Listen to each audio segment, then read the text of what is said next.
Hello everyone, welcome back to my channel. तो जो हमारी सीरीज़ है 150 कॉन्सेप्ट्स ऑफ ग्रामर की, उसको हम कंटिन्यू करने वाले हैं और उसमें आज जो है हमारा वर्ब्स का टॉपिक स्टार्ट होगा। और सबसे पहले हम वर्ब का नॉर्मल ओवरव्यू देखेंगे कि क्या होता है, कैसे क्या यूज़ होता है, क्या इसमें हमें करना है, क्या चीज़ें ध्यान रखनी होती हैं, ठीक है।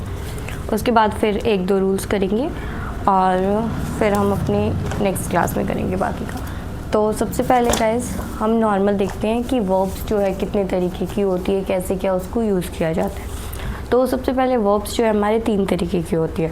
एक तो डूइंग या जिसको हम एक्शन वर्ब भी बोलते हैं, दूसरा होता है हैपनिंग वर्ब और तीसरा होता है स्टेट वर्ब। सबसे पहले अगर हम डूइंग या एक्शन वर्ब्स की बात करें तो मतलब उसमें जो हमारा सब्जेक्ट होता है वो कोई काम कर रहा होता है, वो कोई एक्शन कर रहा होगा, इसीलिए उसको एक्शन वर्ब बोलते हैं, ठीक है। हैपनिंग वर्ब मतलब हमारा डूअर जो है, मतलब जो हमारा सब्जेक्ट है वो कुछ नहीं कर रहा, उसके साथ कुछ हो रहा होगा। जैसे एक तो मैं फुटबॉल खेल रही हूँ तो मैं कुछ कर रही हूँ ना, दूसरा अगर मैं गिर गई तो मैंने कुछ नहीं किया, मेरे साथ हो गया, मैं गिर गई, ठीक है।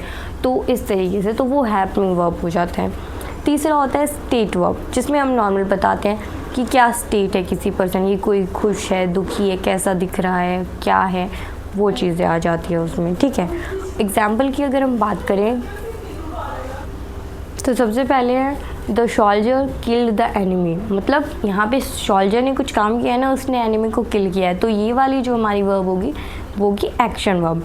दूसरा the soldier died in a war, soldier ने तो कुछ नहीं किया, सोल्जर के साथ हो गया, वो मर गया, तो किसी और ने एक्शन किया होगा और उसके ऊपर एक्शन हुआ है, तो वो हैपनिंग वर्ब हो जाएगी। डाइट क्या होगी यहाँ पे हमारी हैपनिंग वर्ब होगी।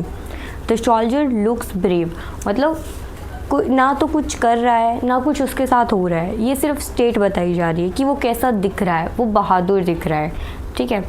उसके बाद और एग्जाम्पल्स की बात करें तो the leaves fell from the tree, leaves ने तो कुछ नहीं किया, लीव्स के साथ हुआ है, लीव्स गिर गई, ठीक है, तो वो हो गई happening verb. The man invited some guest, man नहीं किया है ना, मैन ने इन्वाइट किया है कुछ गेस्ट को, तो ये हमारा जो है एक्शन वर्ब हो जाएगा। उसके आगे बात करेंगे तो the my uncle become sad, तो इसमें क्या है, सिर्फ स्टेट बताई जा रही है कि उसके अंकल कैसे हो गए, सैड हो गए, दुखी हो गए, तो वो क्या हो जाएगी, स्टेट वर्ब हो जाएगी। उसके बाद हमें ये बताने चाह रहे हैं कि हम कैसे पता लगाएं कि वो जो है हमारा वर्ब का ऑब्जेक्ट है या प्रीपोजिशन का ऑब्जेक्ट है, तो वो चीज़ देखेंगे हमें एक बार। अगर आप लोग सेंटेंस पढ़ोगे ध्यान से, the boy drive a car, मतलब जो लड़का है उसने कार को ड्राइव किया, यही बोलना चाह रहे हैं। तो अगर हम अपने वर्ब से पूछते हैं व्हाट या वूम, अगर हमें उसका जवाब मिल रहा है तो हमारा वो जो ऑब्जेक्ट लिखा हुआ है वो वर्ब का ऑब्जेक्ट होता है। ध्यान से आप अगर इसको पढ़ोगे तो ड्रॉ व्हाट, तो हमें आंसर मिल रहा है कि क्या चलाया उसने, कार चलाई, तो हमें ये जो है हमारा ये जो ऑब्जेक्ट है ये वर्ब का ऑब्जेक्ट हो जाएगा, ठीक है। नेक्स्ट सेंटेंस अगर हम पढ़ेंगे my teacher blamed Rahul, blamed वो तो राहुल, हमें आंसर मिल रहा है, तो उसमें हमारा क्या हो जाएगा, ये जो हमारा ऑब्जेक्ट है ये वर्ब का ऑब्जेक्ट हो जाएगा। We bought a phone, we bought what, अगर हम वर्ड पूछ रहे हैं वर्ब से तो हमें आंसर मिल रहा है अ फोन, तो हमें ये जो ऑब्जेक्ट है ये हमारा वर्ब का ऑब्जेक्ट है। They called the principal, they called whom, किस वूम का आंसर मिल रहा है प्रिंसिपल, तो ये जो ऑब्जेक्ट है ये किसका ऑब्जेक्ट है, वर्ब का। और ऐसे ही अगर हम नेक्स्ट सेंटेंस से पूछते हैं ही डाइड व्हाट या वूम, तो क्या हमें आंसर मिल रहा है, वोर तो इसका आंसर नहीं हो सकता, डाइड वोर कोई सेंस बन ही नहीं रही है। ऐसे ही आगे पढ़ो आप, the bomb exploded what market, अगर हम इस सेंटेंस का मीनिंग देखें तो बोलना ये चाह रहे हैं कि बॉम्ब जो है एक्सप्लोड हुआ है कहाँ, मार्केट के अंदर, लेकिन अगर हम इससे पूछेंगे तो हमें इसका आंसर नहीं मिल रहा है। तो I have ordered for a pizza, ordered what a pizza, हमें आंसर मिल रहा है क्या ऑर्डर किया, पिज़्ज़ा, तो इसका मतलब ये है जो ये वर्ब, ये जो प्रीपोजिशन लगी हुई है ये एक्स्ट्रा लगी हुई है, तो इसको हम हटा देंगे। देखो हमें ये देखना है सीधा सीधा कि अगर हमें नॉर्मल आंसर मिल रहा है वर्ब से पूछने पे तो बीच में कोई प्रीपोजिशन नहीं आएगी, लेकिन अगर आंसर पूछ रहे हैं और आंसर नहीं मिल रहा है कि क्या या कौन, तो उस केस में हमारा प्रीपोजिशन आएगा, ठीक है। तो जैसे कि और एग्जांपल अगर हम देखते हैं the famous actress has married to a doctor. Married whom अगर हम पूछते हैं तो हमें आंसर मिल रहा है, और डॉक्टर से शादी की, तो ये जो टू है ये एक्स्ट्रा, इसको हम हटा देंगे। ऐसे ही the rays of light can penetrate through the metal sheet. Penetrate what? Metal sheet. तो यहाँ पे भी आंसर मिल रहा है, तो ये थ्रू प्रीपोजिशन को हटा देंगे। ऐसे बहुत सारे हमारे वर्ड्स होते हैं जिनके बाद जो अगर हम रूल देखें तो हमें रूल देखने को मिलता है कि इनके बाद प्रीपोजिशन नहीं लगता है। लेकिन अगर हम सिर्फ सेंटेंस पढ़ते हैं तो उससे ही हमें पता चल जाता है कि यहाँ पे हमारा जो भी ऑब्जेक्ट लिखा हुआ है ये वर्ब का ऑब्जेक्ट है। अगर वर्ब का ऑब्जेक्ट है तो बीच में प्रीपोजिशन लगेगा ही नहीं। तो ये हमें याद करने की ज़रूरत ही नहीं पड़ती, हम सिर्फ पढ़ के देखते हैं ना, वट या वूम पूछते हैं, उसी से हमें आंसर मिल जाता है। तो इसी को एज अ रूल क्या पढ़ाया जाता है कि अगर हमारी ट्रांजिटिव वर्ब है, ट्रांजिटिव वर्ब कौन सी होती है? ट्रांजिटिव वर्ब हमारी वो वर्ब्स होती हैं जिनका ऑब्जेक्ट होता है, मतलब ये वाली। आंसर पूछा और ऑब्जेक्ट अगर वट और वूम पूछने पे आंसर मिल रहा है तो वो होती है हमारी ट्रांजिटिव वर्ब। और जिनका आंसर नहीं मिल रहा है, जिनका ऑब्जेक्ट नहीं होता, बीच में प्रीपोजिशन आ जाती है, उनको बोलते हैं इंट्रांजिटिव वर्ब। तो पढ़ाया क्या जाता है कि जो भी हमारी ट्रांजिटिव वर्ब होती हैं उनके बाद कभी भी प्रीपोजिशन नहीं आता, ये नॉर्मल सी चीज़ है, ठीक है। और इनके लिए कुछ वर्ड्स बताए जाते हैं जैसे कि order, investigate, offer, answer, lack, face, discuss, marry, avail, afford, describe, demand, explain, comprise, penetrate, quality. इन सब के बाद सीधा ऑब्जेक्ट आता है, कोई भी प्रीपोजिशन नहीं आता है, ठीक है। तो ये वर्ड्स आप वैसे पढ़ लेना एक बार, वैसे रट्टे मारने की बिल्कुल भी ज़रूरत नहीं, क्योंकि हम अगर वट या वूम पूछेंगे तो ये में आंसर मिल जाएगा, ठीक है। तो हमारा रूल क्या है कि जो भी हमारी ट्रांजिटिव वर्ब है, ट्रांजिटिव वर्ब्स के बाद हमारा सीधा और सीधा ऑब्जेक्ट आता है, प्रीपोजिशन कभी भी बीच में नहीं आएगा, ठीक है। और इन ट्रांजिटिव वर्ब्स जो होंगी उनके बाद बीच में प्रीपोजिशन आता है, देन ऑब्जेक्ट आता है, ये हमारा रूल, इसको हमें याद रखना है, ठीक है। ट्रांजिटिव वर्ब कौन सी होती है? जिनके बाद डायरेक्ट ऑब्जेक्ट आता है। इन ट्रांजिटिव वर्ब होती है जिनके बाद प्रीपोजिशन आएगा, देन ऑब्जेक्ट आएगा, और वो जो ऑब्जेक्ट होगा वो हमारा वर्ब का ऑब्जेक्ट नहीं होगा, वो हमारा प्रीपोजिशन का ऑब्जेक्ट होगा, ठीक है। एग्जाम्पल की बात करें तो हम I discussed about the issue. Discussed what? The issue. Answer मिल रहा है तो अबाउट को हटा देंगे। They described about the situation. They described what? The situation. Answer मिल रहा है तो अबाउट को हटा देंगे। Teacher explained about the topic. Teacher explained what? The topic.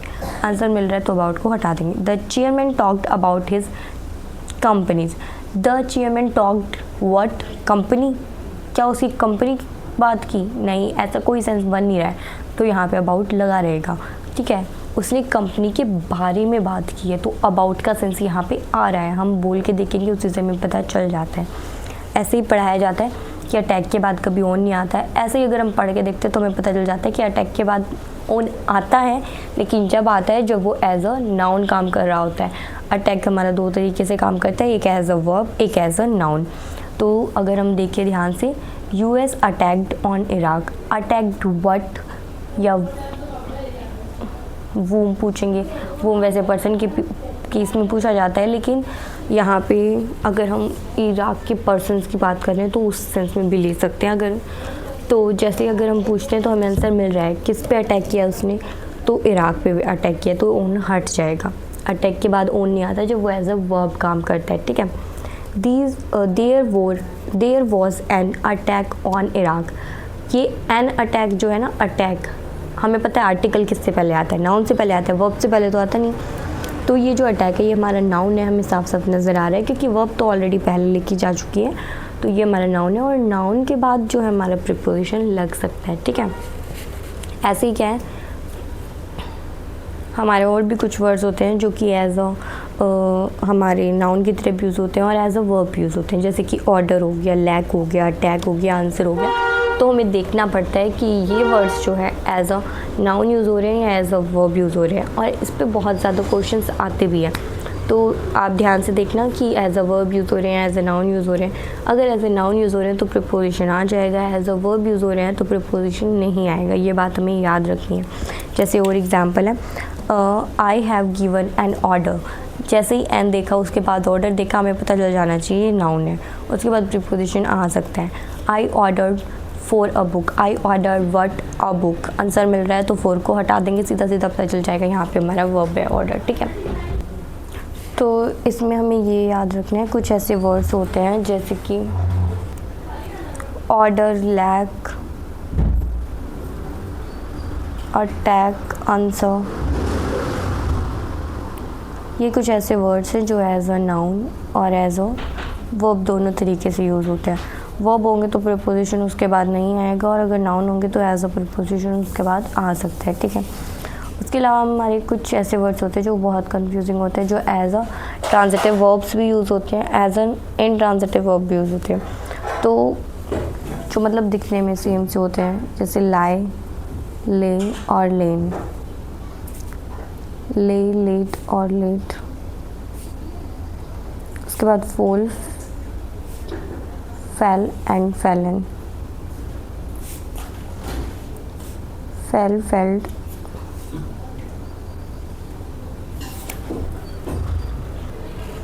उसके बाद हमारा राइज, रोज, राइजन, रेज, रेज्ड और रेज्ड। इनका मतलब क्या क्या होता है? लाई, ले, लेन, इनका मतलब होता है पढ़े होना। ये जो है मैंने फॉर्म्स लिखी है, फर्स्ट फॉर्म, सेकंड फॉर्म और थर्ड फॉर्म, ठीक है।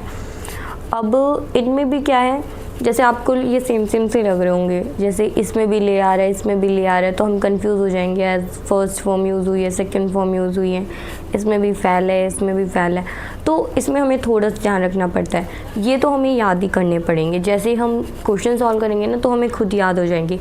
मैंने इनको कैसे याद कर रखा है, जैसे जो सेम सेम आएंगे ना, जैसे कि ले आ गया, ले के बाद लेड और लेड सेम है, लास्ट के सेकंड और थर्ड फॉर्म वो होते हैं हमारे ट्रांजिटिव वर्ब, मतलब डूइंग वर्ब, जिसमें एक्शन हो रहा होगा। जब भी हमारा एक्शन हो रहा होगा उसमें हमने क्या पढ़ा था कि बाद में प्रीपोजिशन नहीं आएगी, ठीक है। तो हमें ये याद रखना है कि जब भी हमारी फर्स्ट फॉर्म के बाद सेकंड और थर्ड फॉर्म जो है हमारी सेम होगी, उसमें जो है हमारा प्रीपोजिशन नहीं आएगी, ठीक है। ऐसे ही इसमें है फेल के बाद फेल्ड, फेल्ड, सेकंड और थर्ड फॉर्म इसमें सेम है, तो इसमें भी प्रीपोजिशन नहीं आएगी। रेज के बाद रेज्ड, रेज्ड, इसमें भी सेम है, इसमें भी प्रीपोजिशन नहीं आएगी। मैंने इसी तरीके से याद कर रखा और मुझे ऐसे याद भी रहता है, और ऐसे आपको भी याद रहेगा, क्योंकि स्टार्टिंग में मैंने पढ़े थे ना, तो मुझे भी ये याद नहीं हुए थे, मैंने बहुत याद किए थे, बट फिर इस तरीके से याद करने से मुझे याद रह जाते हैं। और इसी में आप देखोगे ऐसा नहीं है कि हमें ये याद नहीं रहेंगे, ये हमें याद रहेंगे। हमें ये भी याद रहते हैं कि फर्स्ट फॉर्म कौन सी है, सेकंड कौन सी है, थर्ड कौन सी है। हमें ये भी याद रहते हैं कि इसमें फर्स्ट कौन सी है, इसमें सेकंड कौन सी है। हम कंफ्यूज सिर्फ इसी में होते हैं कि ट्रांजिटिव कौन से है, इनट्रांजिटिव कौन से है, किस कौन से के बाद प्रीपोजिशन लगेगी, कौन से के बाद नहीं लगेगी। तो वो मैंने तरीका आपको बता दिया कि कैसे याद करना है। आप इसको दो दो बार पढ़ना, लाई, ले और लेन।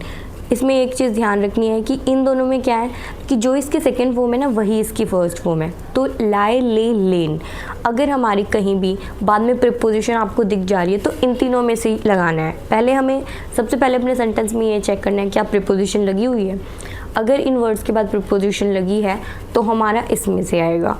इसमें भी सेम, फोल, फेल, फेलन, अगर प्रीपोजिशन लगी हुई है तो हमारा इनमें से आएगा। राइज, रोज, राइजन, इनमें भी सेम है, ठीक है। अगर प्रीपोजिशन नहीं लगी हुई है तो ये सेकंड वालों में से आएगा, जो कि जिनके सामने मैंने ट्रांजिटिव लिख रखा है, ठीक है।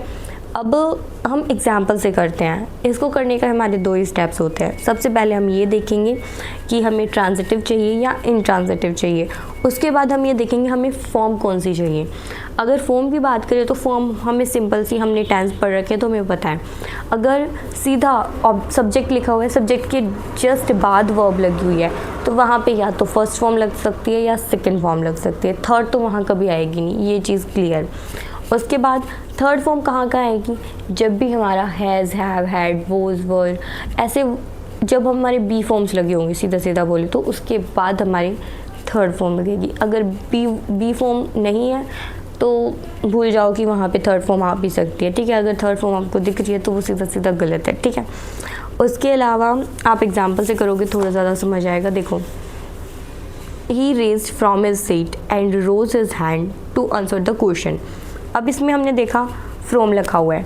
फ्रॉम मतलब प्रीपोजिशन, प्रीपोजिशन लगी होगी तो जो तीनों अलग अलग वर्ब थी उसमें से आएगा।